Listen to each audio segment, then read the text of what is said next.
and Miranda. They drink bottles of beer that are this big, and they drink them until they go crazy, and then they start looking at one another, and I saw the most vicious displays of violence playing in those places I think that I've ever seen.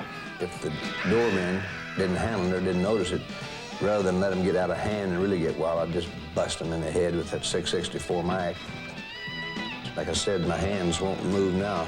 They've been broken, I guess maybe 25 or 30 times each. You know, my nose messed up, bottle in the face. So, you know, you have your scars from the wars.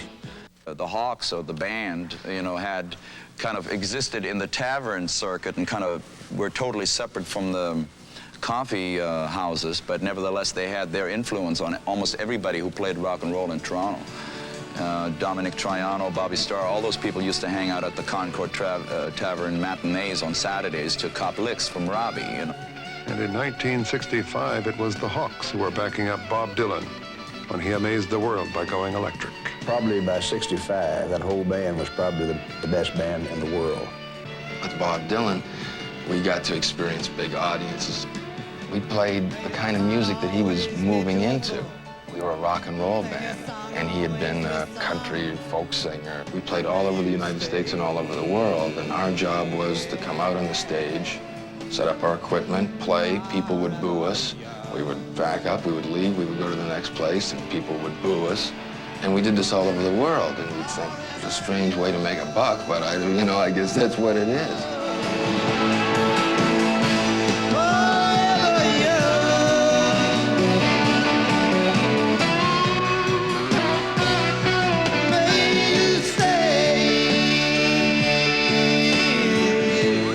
So everybody kind of called us the band. Bob Dylan called us the band, and his manager called us the band. So we got kind of used to hearing this. And it was also in a time when the names of bands were gotten very silly. And also, we couldn't keep the name the Hawks because that took on another flavor also. It was as opposed to Doves. For us, the most comfortable thing was not to have a name. The closest thing to not having a name or a silly name was just to be called just, simply the band. When their Big Pink album came out, I was really totally shocked because it was so different than anything else. But they used some of the country roots and some of the blues roots and some of the stories and put it into a brand new style of music. Take a load off, baby. Take a load for free. Take a load off, baby. Hey.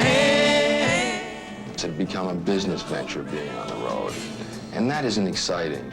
So we said, listen, if we are going to stop doing this, if we're going to change this phase of our lives, it's a big change for us, 16 years of your life. So we decided that we would go out in a very musical, grand fashion. And it started, we were going to have a couple people with us and maybe put it on video or something, and it just kept escalating until finally it was, gone with the wind.